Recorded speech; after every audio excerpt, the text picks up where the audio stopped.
শামসুদ্দিন হাসপাতাল এবং সিলেট এমএজি ওসমানী হাসপাতাল সমন্বিতভাবে সিলেটের মিজেলস মোকাবেলায় কার্যক্রম পরিচালনা করছে।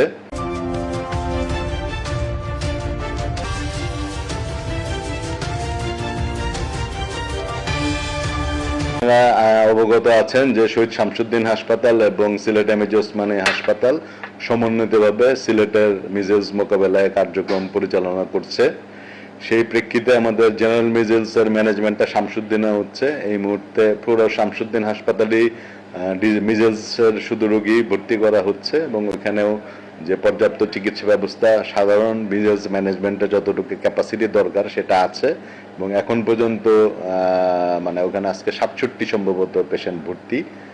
আর আমাদের এখানে আমরা গত 2 তারিখ থেকে 5 শয্যা বিশিষ্ট একটা আইসিইউ ফেসিলিটি শুরু করেছি, এটা নতুন করে।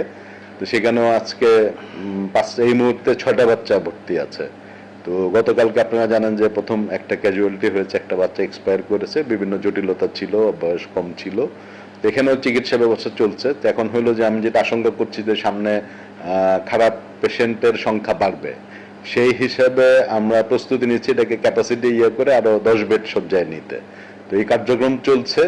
আমরা বিভিন্নভাবে অনেকটা ধার করছি, বিভিন্ন ভেন্ডারের কাছ থেকে আপাতত অন রিকোয়েস্ট জিনিস নিচ্ছি, বিভিন্ন পরে হয়তো কিভাবে তাদের টাকা পরিশোধ করব সেটা একটা পরিকল্পনা বের হবে।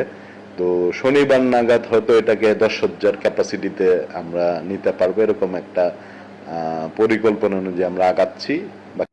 আমার বাচ্চার প্রথমত জ্বর হয়েছিল, পরে হাম হয়েছে, পরে নিউমোনিয়া, ইনশাল্লাহ এখানে আওয়াতে আমার ভালো হয়েছে। বাচ্চা চিকিৎসা যথাযথভাবে দায়িত্বভাবে পালন করতেছে। বাচ্চার কি অবস্থা? হ্যাঁ, ইনশাল্লাহ বাচ্চার সমস্যা ভালো হয়েছে, সমাধান হয়েছে। চিকিৎসা চল না, এখন ভালো হয়েছে বাচ্চা।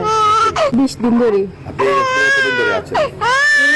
আজ 5 দিন, আর ওসমানী মেডিকেলে 2 দিন, আমরা 7 দিন ধরে চিকিৎসা চলে।